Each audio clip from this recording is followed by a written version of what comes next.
Menurut saya kita harus perbaiki sistem kita.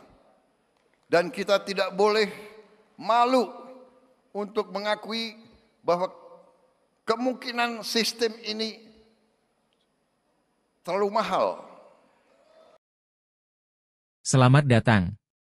Kali ini kami akan membahas tentang isu kepala daerah dipilih Dewan Perwakilan Rakyat Daerah atau DPRD. Kami berharap yang nonton dapat berkontribusi dengan berkomentar.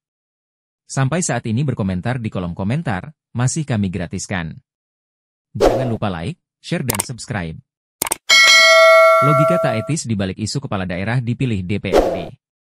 Ketua Umum Partai Gerindra Prabowo Subianto mengungkit tentang kelemahan-kelemahan pilkada langsung pada acara perayaan ulang tahun ke-60 Partai Golkar di Sentul, Bogor, Kamis, 12 Desember 2024.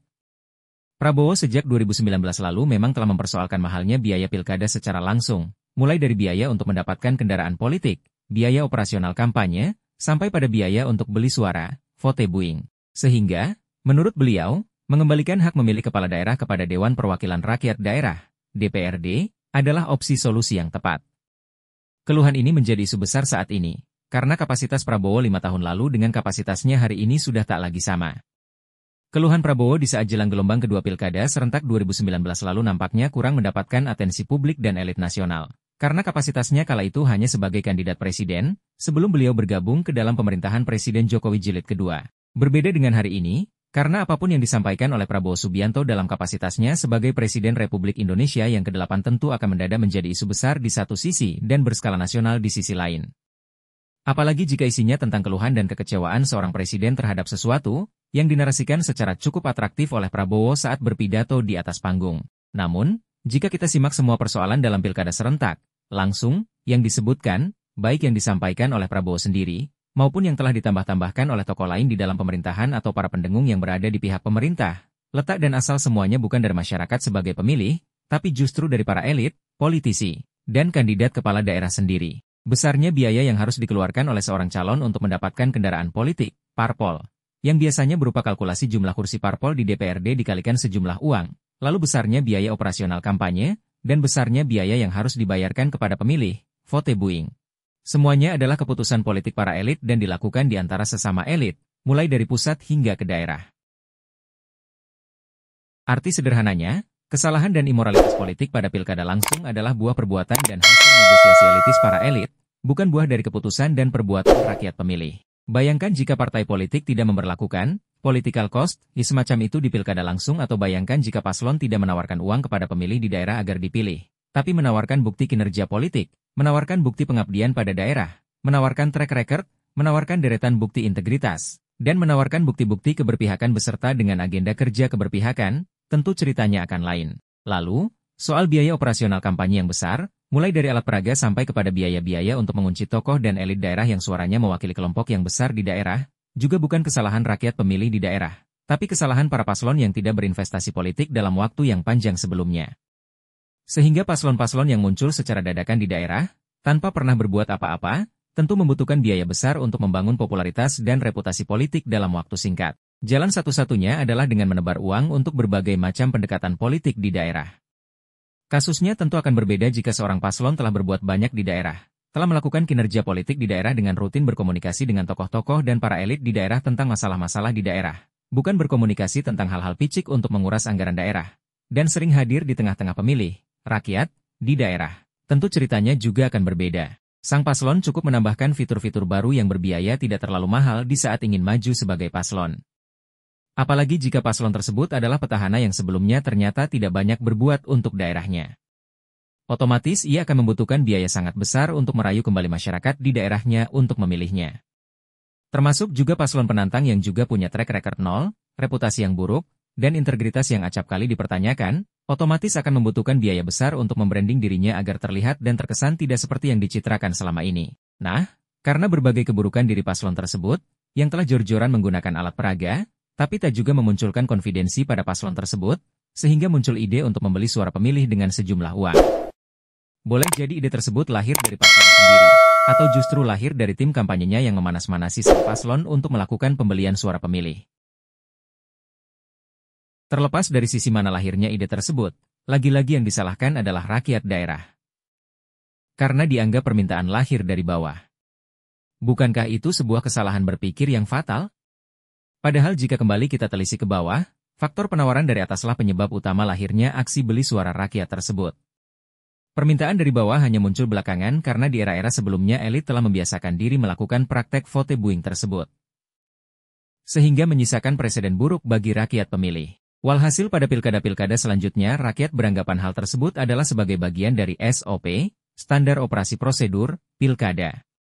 Dan perlu juga diingat bahwa penawaran lahir karena sang paslon yang muncul tidak percaya diri dengan dirinya sendiri apakah akan dipilih oleh rakyat atau tidak. Ketidakpercayaan diri tersebut tentu sebagai bentuk buruknya reputasi sang calon di mata rakyat daerah, sehingga merasa perlu harus menyogok pemilih terlebih dahulu. Artinya, jika ketidakpercayaan diri tersebut ada, maka paslon tersebut sebenarnya tidak dekat dengan rakyat daerah dan boleh jadi juga tak disukai oleh rakyat daerah alias bukan kandidat yang layak secara moral untuk maju. Walhasil, mau tak mau kepala daerah yang terpilih pun kemudian tidak berbuat apa-apa untuk daerahnya, tapi justru malah fokus memikirkan bagaimana caranya mengembalikan dana yang telah dikeluarkan di satu sisi dan fokus untuk mengumpulkan dana segar baru untuk pemilihan selanjutnya di sisi lain.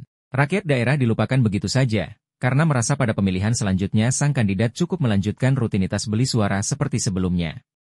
Tak pelak, akhirnya menjadi budaya politik buruk dan immoral, seperti yang kita saksikan di hari ini. Disinilah letak kontradiksinya. Segala keburukan pilkada dilakukan oleh elit, politisi, dan paslon, tapi yang justru dicabut adalah hak rakyat atau pemilih dalam menentukan pemimpin daerahnya sendiri. Bukankah hal itu terasa cukup tidak nyambung? Ibaratnya, rakyat pemilih di daerah tak tahu menau, hanya mengikuti irama yang ditawarkan oleh para elit, lalu tiba-tiba saat irama-irama tersebut keluar dari pakem yang ada, menjadi irama koruptif dan tidak bermoral, justru hak rakyat yang dicabut. Padahal pelaku utamanya adalah elit. Untuk itu, dalam hemat kami, antara persoalan dan solusi tidak sinkron secara filosofis dan moral. Persoalan ada pada elit-elit, tapi solusinya justru dengan menghilangkan rakyat di dalam ekosistem politik daerah. Ibarat di dalam permainan sepak bola, penonton justru dipersalahkan atas buruknya permainan satu tim sepak bola. Tentu sangat tidak tepat dan tidak etis. Sebagaimana diketahui, lahirnya konsep pemilihan langsung, baik di tingkat nasional maupun lokal, adalah sebagai solusi atas pemilihan pemimpin yang hanya dimonopoli oleh para elit di era Orde Baru dan beberapa pemilihan setelahnya. Dengan konsep pemilihan terbatas tersebut, ditambah dengan karakter partai-partai politik yang sangat elitis dan oligarkis, maka akan membawa ajang pemilihan pemimpin, nasional dan lokal, menjadi ajang untuk menempatkan kepentingan para elit di atas kepentingan rakyat banyak.